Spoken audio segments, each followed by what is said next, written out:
Bonjour, chers auditeurs. Je suis toujours heureuse de vous retrouver et voici cette fois-ci pour une 20e capsule. Et c'est toujours très encourageant d'entendre vos commentaires et je vous encourage à les mettre encore sur YouTube, les commentaires directement. Et je remercie ceux qui me font des commentaires de toutes parts, là. Et en même temps, ben, je voudrais profiter du moment pour dire aux gens qui m'écrivent de d'autres pays concernant leur désir que je puisse traverser les douanes et pour aller enseigner dans leur pays respectif.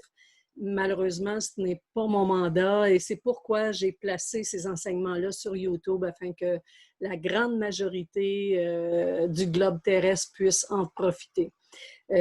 Aussi, évidemment, ce n'est qu'en français. Alors, si vous avez le désir de les traduire en anglais ou dans votre langue plutôt, faites-le. Ça me fera plaisir de voir que les Écritures sont enseignées et que tout le monde peut en profiter. Alors aujourd'hui, on va entreprendre le 11e chapitre et je vais juste faire un petit rappel sur le chapitre, les précédents chapitres qu'on a vus rapidement. Là, on avait vu chapitre 8 et 9 où on commençait l'étude des 7 trompettes. Il y avait eu un intervalle vraiment au chapitre 10 entre la 6e et la 7e trompette où on avait vu les 7 tonnerres dont on n'avait pas la révélation de ce mystère-là Jean avait reçu l'ordre de ne pas donner d'informations là-dessus. Les choses cachées sont à l'Éternel, les choses révélées sont aux enfants de Dieu. Et ici, elles n'ont pas été révélées pour notre époque. Elles le seront probablement à l'époque où les gens vivront ces moments-là. Ce que nous croyons arrivera bientôt. Il y avait aussi le petit livre dont on a constaté qu'il s'agissait du livre de Daniel dans lequel il était dit que la connaissance augmentera et que ça avait été écrit, lorsque Daniel l'a écrit, il lui avait été demandé de ne pas, de sceller ce livre-là, qu'il ne soit pas révélé au moment parce que ce serait pour les gens de la fin. Alors que les Juifs ne lisent pas le Nouveau Testament, il est important et primordial et même notoire qu'il faut qu'ils aient cette révélation, qu'ils aient la connaissance des choses qui vont se propager dans les 7 années de tribulation dont le prophète Jérémie parle dans le chapitre 30. Il dit que c'est une année vraiment d'angoisse pour Jacob, donc Jacob étant Israël. Fait que ces années-là doivent être révélées au peuple juif afin qu'il puisse comprendre et se raisonner et accepter qu'il y a eu supercherie. Lorsque le Messie est venu, qu'ils ne l'ont pas reconnu, il y a quelqu'un qui va prendre sa place, qui s'appelle l'Antéchrist, et ils doivent être informés de ça. Et c'est pourquoi Jean reçoit l'ordre de manger ce livre-là. Jean est juif lui-même. Il reçoit l'ordre de le manger, c'est-à-dire de le méditer, de le recevoir. Il va être doux comme du miel à l'accueil, mais il va devenir comme amer dans ses entrailles, ce qui veut dire qu'il y a une grande réjouissance qui s'en vient pour le peuple d'Israël, mais entre-temps, ils vont vivre une semaine d'angoisse terrible, c'est-à-dire 7 années d'angoisse, principalement les 3 dernières années et demie qui vont viser Israël particulièrement. Alors, avant de lire le chapitre 11, on va demander à notre Dieu de nous éclairer, de nous placer dans un élément où on peut saisir les Écritures. Sachez que l'Esprit de Dieu est nécessaire. Alors, nous prions ensemble. Père, je viens devant toi encore aujourd'hui dont tu connais toutes choses. Les Écritures ont été vraiment inspirées par ton Saint-Esprit qui maintenant habite au milieu des cœurs de ceux qui te reçoivent comme Seigneur et Sauveur de leur vie.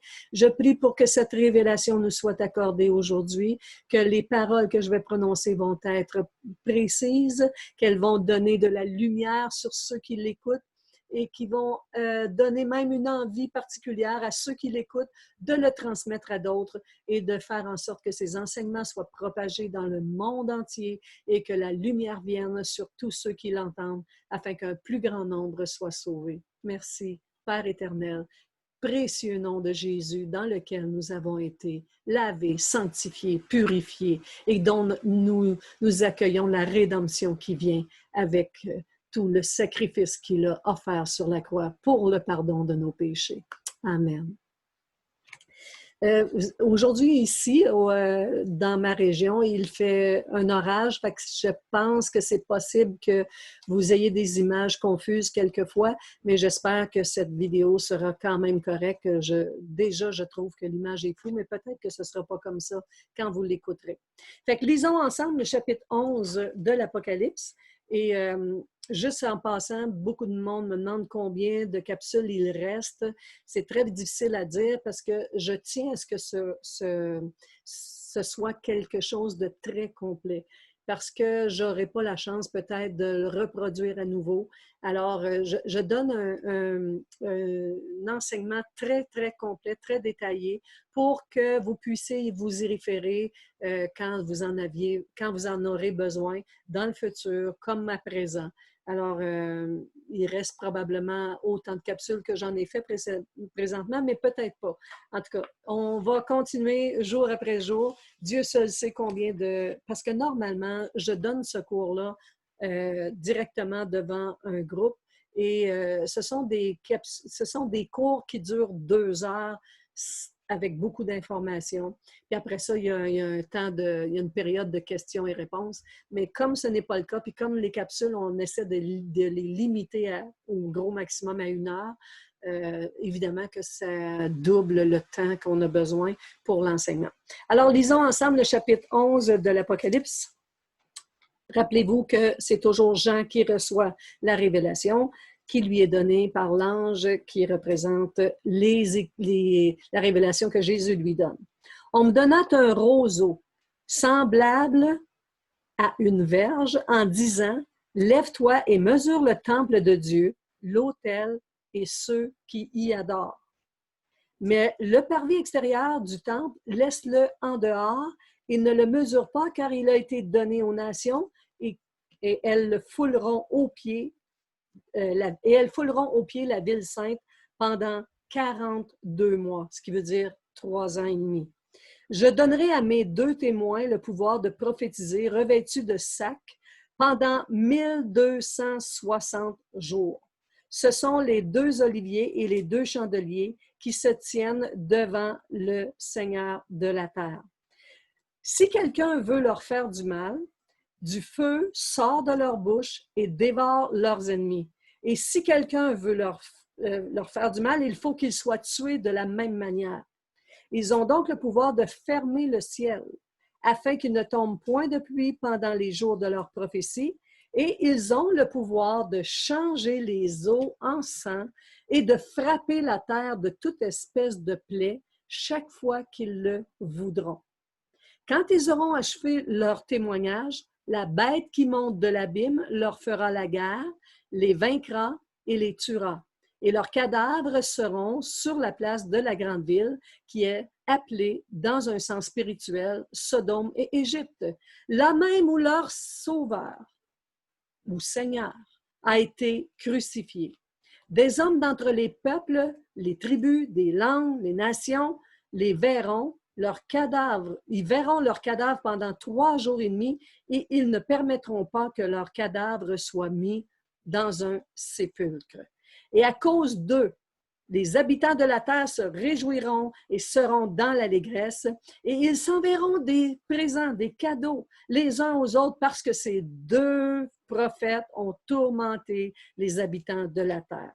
Après les 3 jours et demi, un esprit de vie venant de Dieu entra en eux et ils se tinrent sur leurs pieds et une grande crainte s'empara de ceux qui les voyaient. Et ils entendirent du ciel une voix qui disait « Montez ici ». Et ils montèrent au ciel dans la nuée et leurs ennemis le virent. À cette heure-là, il y eut un grand tremblement de terre et la 10e partie de la ville tomba. 7000 hommes furent tués dans ce tremblement de terre et les autres furent effrayés et donnèrent gloire au Dieu du ciel. Le second malheur est passé. Voici, le 3e malheur vient bientôt. On lira le reste tantôt, mais je veux m'arrêter là parce qu'il y a beaucoup déjà d'informations qui sont données ici. D'abord, nous voyons qu'il est dit à Jean. On constate là, que ça, À ce moment-là, c'est quelque chose, c'est une vision qui a lieu sur la terre, puisqu'on dira aux deux témoins, montent ici. Donc, ils sont présentement sur la terre. Mais avant de parler des deux témoins, j'aimerais vous parler du temple à qui Jean, on dit à Jean de le mesurer. Présentement, en Israël, il n'y a aucun temple. Ce qui veut dire qu'il y aura donc la construction d'un temple avant que Jean puisse le mesurer.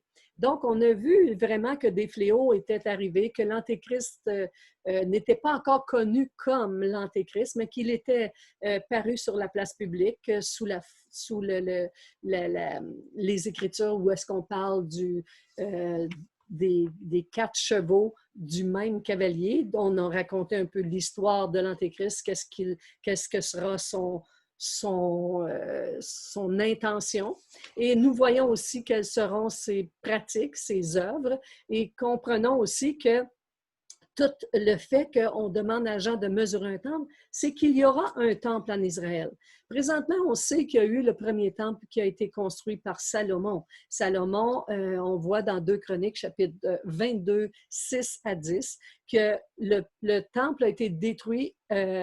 On voit sa construction dans ces chapitres-là, mais on voit aussi que le même temple a été détruit lors de la déportation de Juda à Babylone, comme on a parlé dans certaines capsules précédemment. On voit ça dans 2 Chroniques, chapitre 36, versets 16 à 19.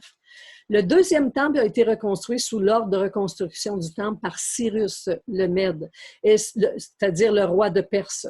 Mais ça a été concrétisé seulement que sous Artaxerxès, 445 ans avant Jésus-Christ. Donc, il y a eu un deuxième temple qui existait au moment où Jésus s'est présenté sur la terre. Et ce deuxième temple-là avait été vraiment amélioré, si vous voulez, ou rénové encore plus par Hérode, qui était vraiment l'empereur à ce moment-là.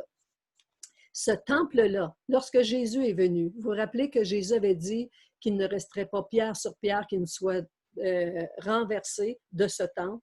Il dit, moi, je bâtirai le temple en 3 jours. Mais il parlait de sa vie, évidemment, de sa mort et de sa résurrection qui allait durer 3 jours. Et à partir de là, le vrai temple qui est conçu de la main de Dieu, c'est le temple qui est bâti à partir d'hommes et de femmes qui ont respecté la parole de Dieu, qui ont reçu vraiment Jésus le Sauveur comme leur Seigneur à eux et leur moyen de salut, en devenant de cette façon-là le nouveau temple que Jésus disait pouvoir reconstruire en 3 jours. Parce qu'il est allé aux enfers pendant 3 jours, il a récupéré les clés de l'abîme dont Satan gardait captifs tous les hommes, même ceux qui avaient cru en Dieu dans les temps précédents. Et il est allé ouvrir cette porte-là et garder les clés. D'ailleurs, on a vu dans les chapitres précédents qu'à un moment donné, Jésus l'ange de l'Éternel remet les clés qui avaient été enlevées de l'abîme à Satan. Il lui remet pour un temps et c'est là qu'il sort le deuxième malheur, c'est-à-dire tout le monde des ténèbres sort de l'abîme et sous forme de sauterelles viennent envahir la terre et vont piquer comme des scorpions et les hommes vont souffrir pendant 5 mois et demi. Même s'ils voulaient mourir, ils ne pourraient pas. Ce scorpion qui donne un poison terrible, mais que l'homme ne pourra pas savoir pourquoi il est incapable de s'enlever la vie pour arrêter ses souffrances. Et ces démons, ces esprits démoniaques, ces anges déchus reviennent envahir le monde. Et probablement qu'à ce moment-là, vu qu'ils auront des formes étranges comme des sauterelles, des mâchoires de lion, d'une face d'homme, etc., les hommes croiront à une invasion d'extraterrestres. Beaucoup de gens actuellement dans notre société croient que les extraterrestres vont venir envahir la Terre et prendre possession des hommes. Et à ce moment-là, c'est probablement ce qui se passera. Beaucoup se tourneront vers cette croyance, croyant que les êtres seront des extraterrestres, mais ce seront plutôt des êtres qui viennent des profondeurs de la Terre, parce que l'abîme dont on parle ici est dans la profondeur de la terre et les clés seront remises à Satan qui était Abaddon, ou qui voulait dire vraiment destructeur, et qui va ramener tout ce monde-là à la surface des hommes. Maintenant, excusez, je vois quelque chose apparaître sur mon écran, je l'enlève. Ici, on voit maintenant que l'homme a besoin d'être restauré puis de comprendre que les Écritures se poursuivent jour après jour. Le deuxième malheur, c'était cette armée incroyable qu'on appelait 200 millions de cavaliers qui avaient le pouvoir d'amener le soufre, le feu, la fumée et toute la destruction, qui vont détruire un tiers de la population mondiale à ce moment-là, ce qui représentait 2,5 milliards de personnes. On est loin de la COVID-19 qui tue quelques milliers de personnes, mais là, on va atteindre des chiffres phénoménaux pour enlever la vie aux hommes. Donc, ici, on voit que le temple dans lequel Jésus est venu et qui a prêché, il a parlé aux hommes, ce temple-là allait être détruit. Jésus l'avait prophétisé. Et effectivement, Jean voit qu'il y a la reconstruction d'un temple, mais lui, rappelez-vous qu'il est sur une petite île, qui s'appelle l'île de Patmos. Et sur cette île, à l'époque où il vit, il n'y a pas de temple en Israël. Parce que quand il écrit ces textes-là que nous lisons aujourd'hui, on était environ à l'an 95-96 de notre ère, tandis que le temple dans lequel Jésus a marché avec ses disciples a été détruit en l'an 70. Alors, Jean a connu la disparition de ce temple-là. Il a été détruit accidentellement par les Romains. Le feu est pris dedans. Mais effectivement, les pierres qui étaient remplies d'or ont été détruites parce que le feu, il y avait beaucoup de bois, du boisé, des boiseries dans le temple. Et tout le feu a détruit le temple et les pierres sont tombées. Et d'ailleurs, on peut encore voir ces pierres, plusieurs de ces pierres en Israël qui n'ont pas été touchées. Mais au moment où ça s'est produit, l'or, avec la puissance du feu, la chaleur intense, l'or qui recouvrait le temple, a fondu et s'est écoulé à travers les pierres. Et les Romains ont renversé chacune des pierres pour récupérer l'or qui y coulait. Maintenant, c'est preuve encore, mais ces soldats-là ne savaient pas qu'ils étaient en train d'accomplir une prophétie que Jésus avait dit, qu'il ne resterait pas pierre sur pierre qui soit déroulée après la destruction du temple. Maintenant, voici qu'un troisième temple doit être construit, puisque Jean, qui a une vision de ce qui se passe sur la terre, on lui dit de mesurer le temple. Donc, un temple devra être construit puisque nous savons aussi que l'Antéchrist va entrer dans le temple. Et nous savons qu'il y a en Israël présentement un empressement majeur pour la reconstruction du temple. Les Juifs ont vraiment tout reconstruit ce qu'il faut pour que les sacrifices reprennent dans le temple, parce que pour eux, s'il n'y a pas de temple, il n'y a pas de Messie. Le Messie doit venir, ils l'attendent toujours. Alors, il faut qu'il y ait un temple en Israël pour la reconstruire, pour que justement la continuité, pour que les sacrifices recommencent. Et on sait aussi que c'est là que l'Antéchrist va paraître pour se proclamer Dieu. Maintenant, ce troisième temple se reconstruit au chapitre 11, comme on le voit, mais je vais vous montrer qu'est-ce que... excusez-moi, je vais juste vous montrer ici une diapo montrant l'esplanade du temple. Vous voyez ici, l'esplanade du temple, c'est le lieu où sera reconstruit, où était le premier temple, le deuxième temple, et c'est fort à parier que le troisième temple sera reconstruit au même endroit.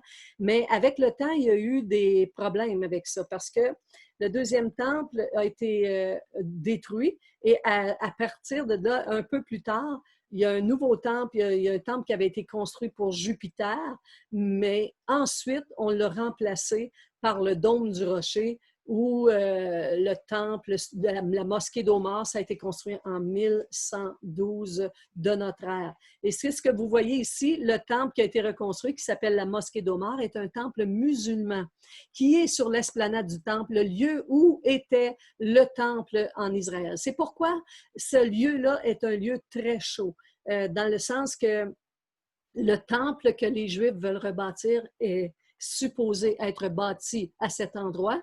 Et nous voyons qu'un temple est déjà là qui s'appelle la mosquée d'Omar, c'est-à-dire que c'est un temple arabe, musulman.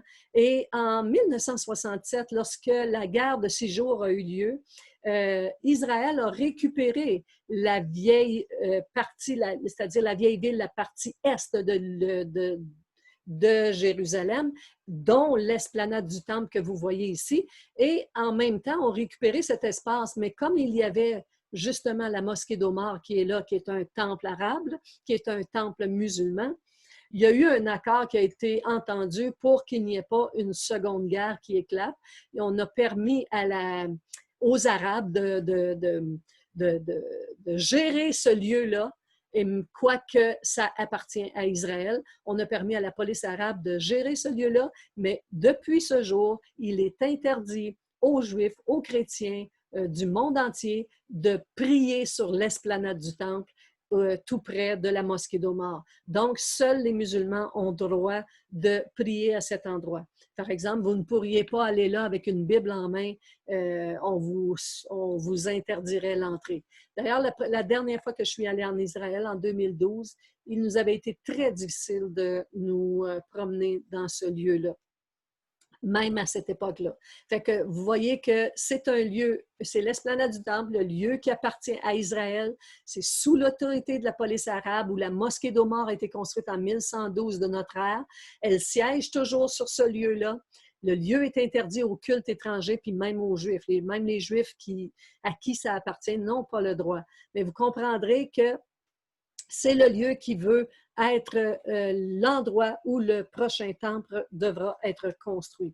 D'est en ouest, on sait par la parole de Dieu que vis-à-vis le mont des Oliviers, il y a les portes dorées qui donnaient accès, parce qu'aujourd'hui, c'est encore fermé, c'est bloqué ces portes-là depuis la destruction du temple et depuis la construction aussi de cette mosquée c'est interdit. Cette porte est interdite, elle est fermée et c'est Jésus qui y entrera lorsqu'il reviendra. C'est lui qui ouvrira de nouveau ces portes-là, elles seront réouvertes. Il entrera par la partie, justement, qui est en face du mont des Oliviers.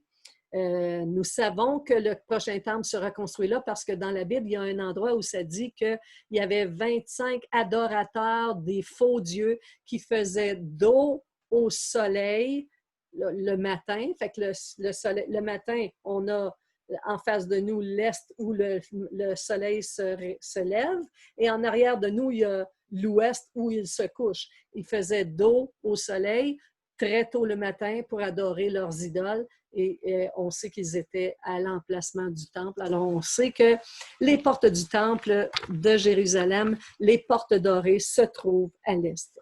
Et le temple devrait être construit d'est en ouest, tout près de la mosquée d'Omar. Je vous partage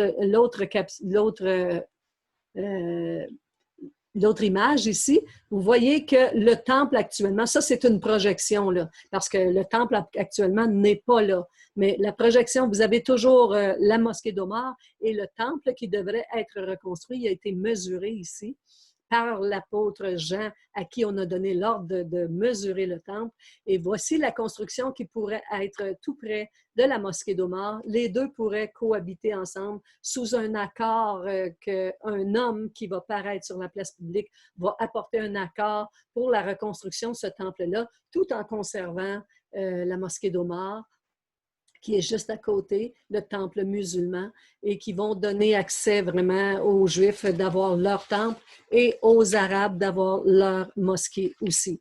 Fait que c'est quelque chose qui est possible. Le parvis, ça dit qu'il ne sera pas mesuré parce que les nations du monde entier vont le piétiner, vont le profaner aussi.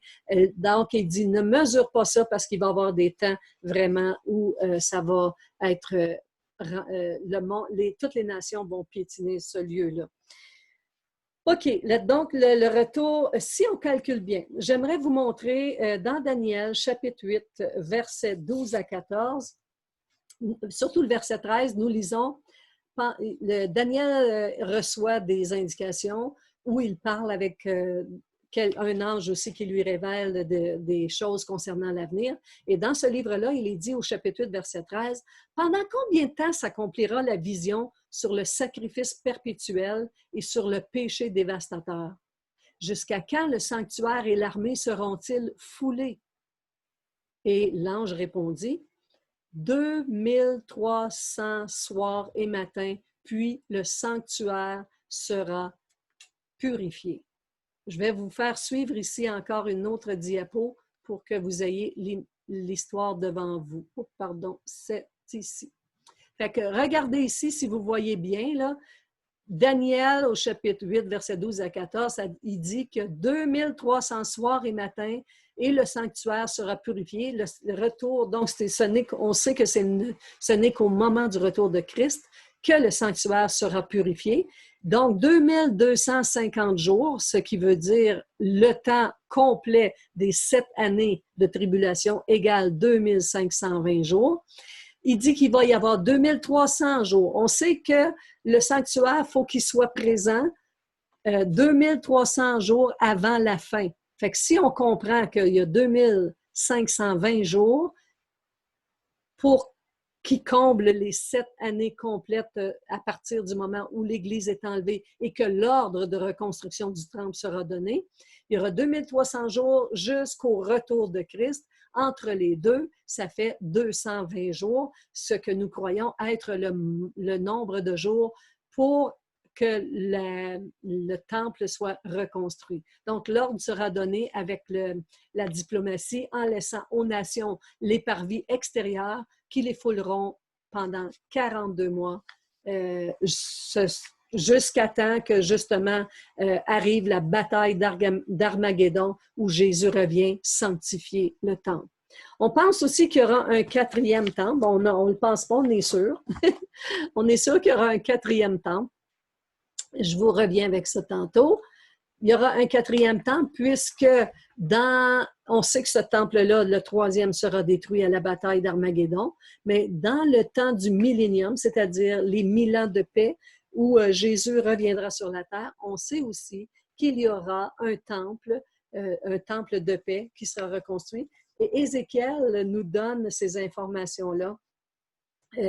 Dans le chapitre 40 d'Ézéchiel, on voit toute la vision du nouveau temple et Jésus lui-même sera le principal constructeur à ce moment-là. Le chapitre 11 nous parle de 2 témoins qui vont avoir vraiment des pouvoirs grandioses, des pouvoirs de changer la mer en sang, de changer, de faire tomber la pluie, le tonnerre, les éclairs, de faire arrêter des choses ou faire même tomber des météorites. Ils auront des pouvoirs incroyables de faire descendre le feu du ciel.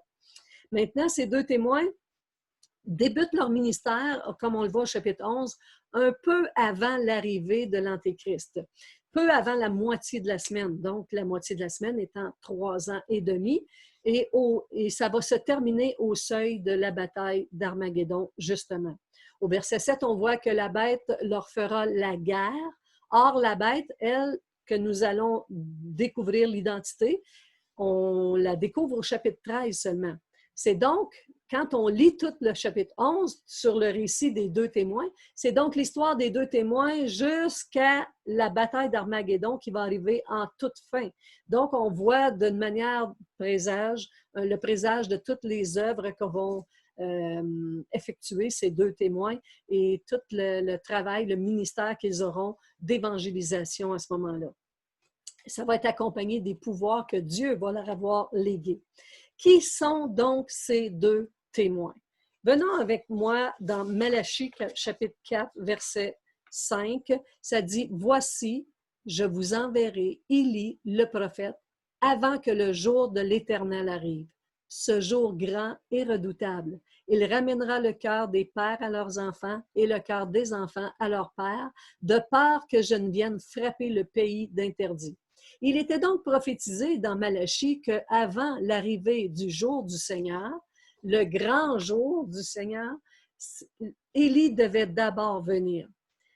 Constatez avec moi que quand Jésus est venu la première fois, ce temps-là aurait dû marquer le temps du retour du grand jour du Seigneur pour le rétablissement d'Israël.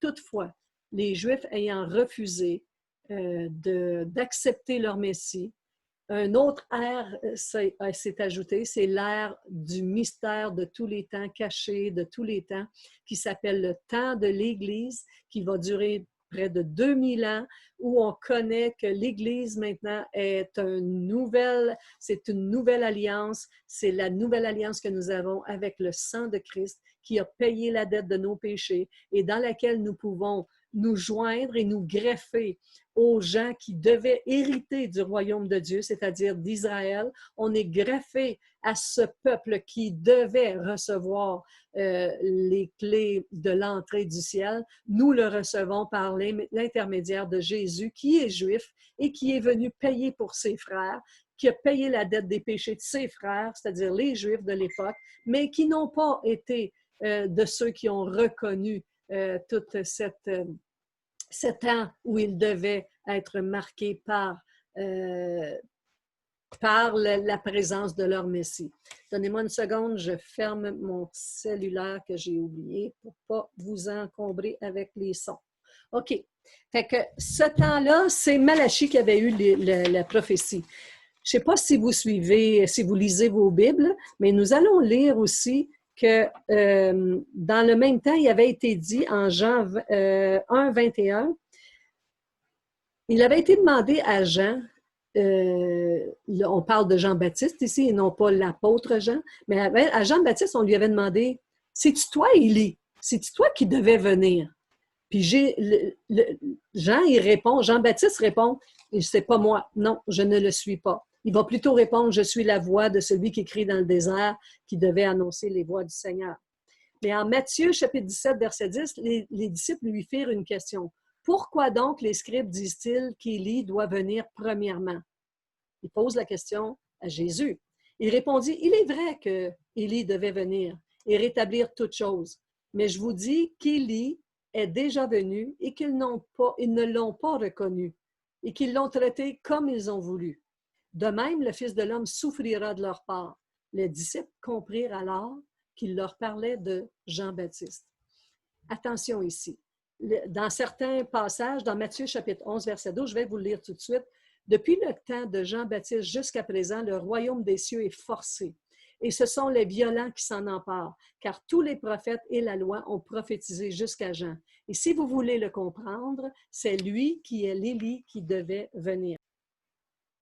Alors, ce que j'essaie de vous expliquer ici et de vous faire comprendre, c'est qu'il ne s'agit pas du fait que Jean-Baptiste s'est incarné ou Élie s'est incarné dans la personne de Jean-Baptiste. Ce que Jésus est en train de dire, remarquez bien une chose. Il dit, si vous voulez le comprendre, c'est lui, l'Élie, qui devait venir. On sait que Jean-Baptiste, on l'a lu tantôt, qu'il est déjà venu dans la force. Il marchait dans la puissance d'Élie, dans l'esprit d'Élie, ce que nous disaient les Écritures dans Luc, chapitre 1, verset 17. Maintenant, Jésus dit, si vous voulez le comprendre, c'est lui, l'Élie, qui devait venir. Maintenant, le mot « comprendre » ici, lorsqu'on le traduit par « comprendre », c'est le mot « dékomai » dans le grec, puis qui veut dire précisément le recevoir. Ça veut dire, Jésus, au lieu de dire « comprendre » ici, au lieu de traduire « comprendre », on aurait dû dire si vous voulez le recevoir, c'est lui, l'Élie, qui devait venir. Mais attention, on ne parle pas de recevoir Jean-Baptiste. On parlait de recevoir le royaume de Dieu. Parce que le mot, si vous le prenez par exemple dans l'anglais, la traduction anglaise, ça dit « And if you are willing to receive it, this is Elijah that is to come. » Et non pas « him, c'est it. Donc, comprenez bien, si vous voulez le recevoir, c'est écrit « if you are willing to receive it » et non pas « him ». Fait qu'on ne parle pas d'une personne, mais bien d'une chose. Alors Jésus, il dit, si vous voulez bien le recevoir, le royaume de Dieu, c'est donc lui qui va représenter l'Élie qui devait venir, qui va accomplir la prophétie comme étant Élie qui devait venir. Il ne parle pas de réincarnation ici parce que la Bible nous dit clairement que dans Hébreux chapitre 9, verset 27, qu'il n'est donné à l'homme de mourir une seule fois, après quoi vient le jugement.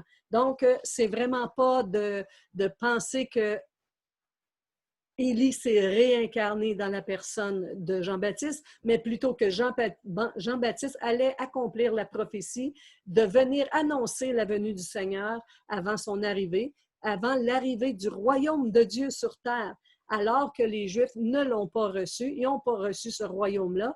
Ils ont perdu l'acquisition du royaume de Dieu qui devait s'établir à cette époque-là. Et à cause de leur désobéissance, Christ est mort sur la croix, donnant ainsi accès à toutes les nations du monde entier de se prévaloir du salut qui était pour les Juifs. Donc, nous profitons aujourd'hui de ce salut qui s'obtient par une grâce, par le moyen de la foi, qu'on ne peut pas ni mériter ni acheter, qu'on ne peut pas s'acquérir d'aucune autre façon qu'en croyant en ce que Christ a fait pour nous. C'est vraiment un privilège que de recevoir ce cadeau-là. En le recevant, vous recevez aussi son Saint-Esprit, ce qui vous fait devenir enfants de Dieu, ce que la Bible déclare, parce qu'on était tous enfants de ténèbres. Nous devenons donc enfants de Dieu et par le fait même, nous composons l'édifice royal, c'est-à-dire l'Église que Jésus dit qu'il va bâtir lui-même. Ce ne sera donc pas par la main d'un homme, ni par le rachat d'un homme, ni par l'acquisition avec de l'argent ou de l'or, ni par des mérites, ni par des pénitences ou des sacrifices. Ça ne s'obtient d'aucune manière comme ça. Dieu ayant donné à tous les hommes le juste part, que vous soyez de bonnes ou de mauvaises personnes, que vous soyez plein de péchés ou peu de péchés, que vous soyez d'une bonne famille ou d'une mauvaise famille, que vous ayez reçu une bonne éducation ou une mauvaise éducation, Christ est mort pour vous et vous donne le droit d'avoir la vie éternelle gratuitement en son Fils Jésus, dans le Fils. Il est le Fils, c'est-à-dire.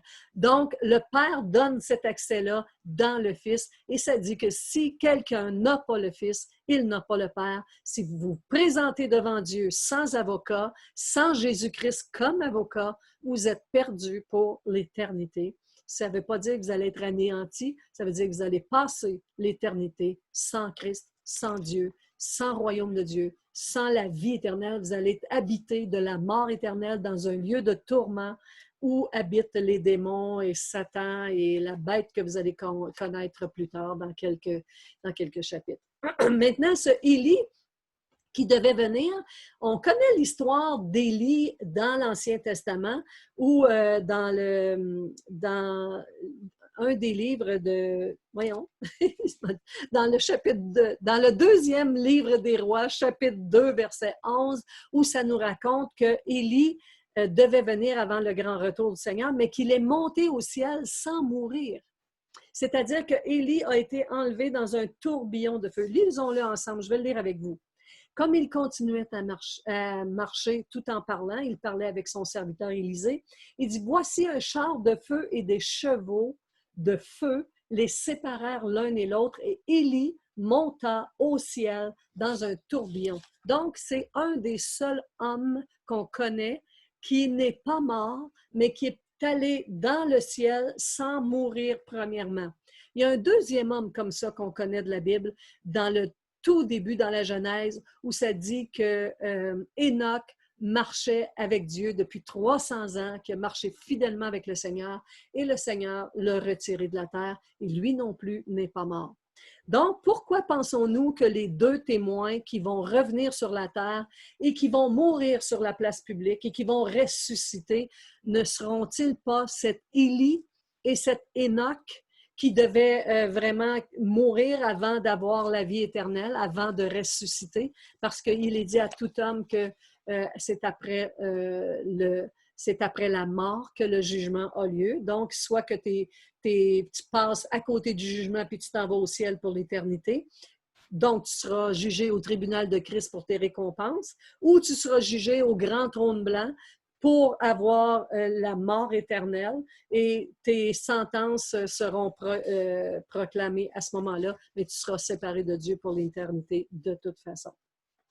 Donc, le deuxième, on est sûr et certain du premier, qui est Élie. Le deuxième, il y a beaucoup de commentateurs qui pensent aussi que c'est Moïse à cause de la façon dont sont décrites les œuvres qu'ils vont faire, parce que ça ressemble énormément à Moïse, les miracles qu'il faisait lorsqu'il a envoyé les 10 plaies d'Égypte.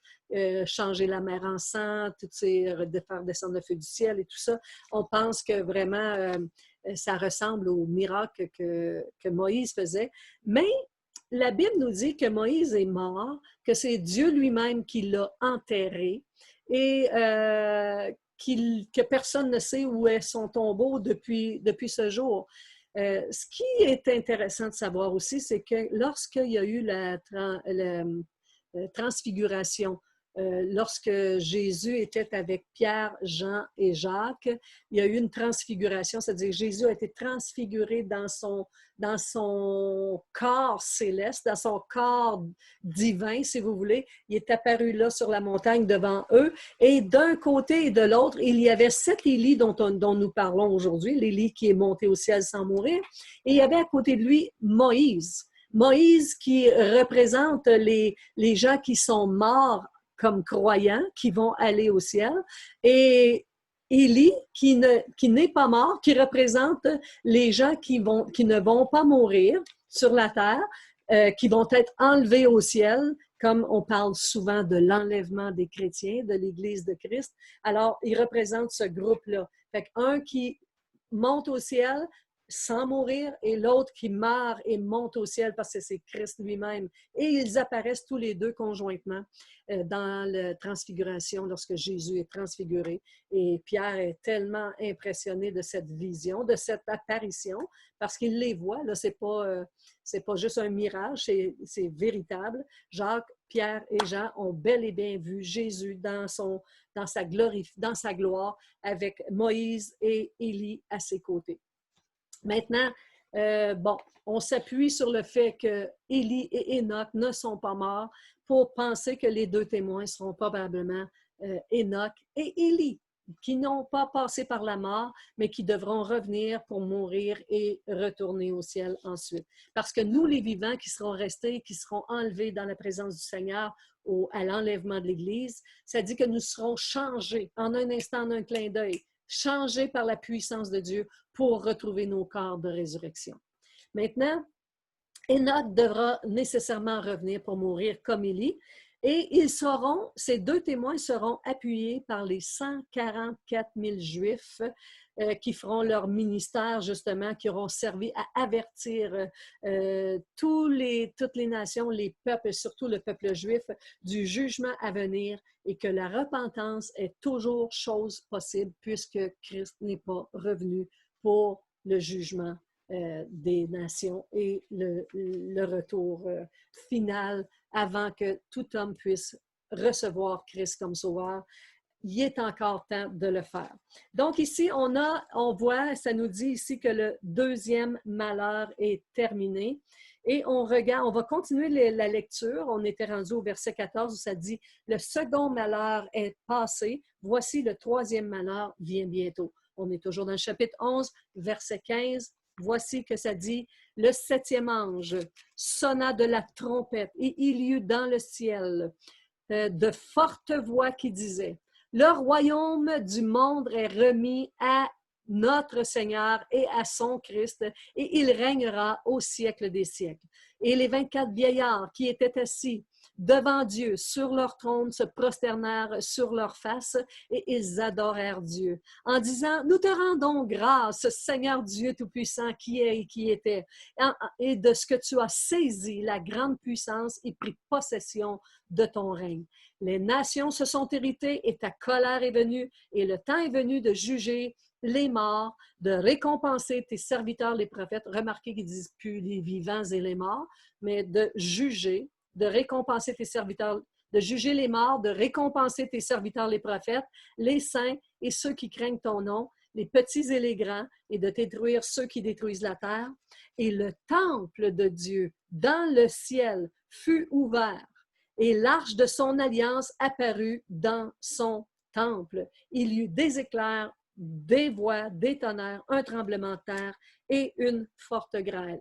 Rappelez-vous, au chapitre 5, on avait lu que Jésus avait vraiment été proclamé propriétaire de la terre. Jean avait eu ce livre qui contenait vraiment les titres de propriété de la terre, qu'il s'était acquis au prix de son sang, mais dont il n'était pas toujours, il n'en avait pas fait l'acquisition finale. Ici, on lit que le royaume de Dieu est remis à notre Seigneur et à son Christ, mais rappelez-vous qu'on est en train de voir le cheminement de toute l'histoire des deux témoins qui va se terminer à la guerre d'Armageddon. Et c'est à ce moment-là que Christ revient prendre les titres. Là, ça raconte un peu comme si c'est toute l'histoire à partir de un peu avant le milieu de la semaine, c'est-à-dire au milieu des 3 ans et demi, le ministère des deux témoins commence là, et ça va s'achever au retour de Christ, un point final après que les deux témoins seront montés au ciel. Christ revient mettre un terme à la fin, à la guerre d'Armageddon, et c'est à ce moment-là qu'il reprend les titres de propriété de la terre, qu'il prend possession de la terre et qu'il va mettre un terme parce que sa colère est venue. C'est le temps de juger les morts.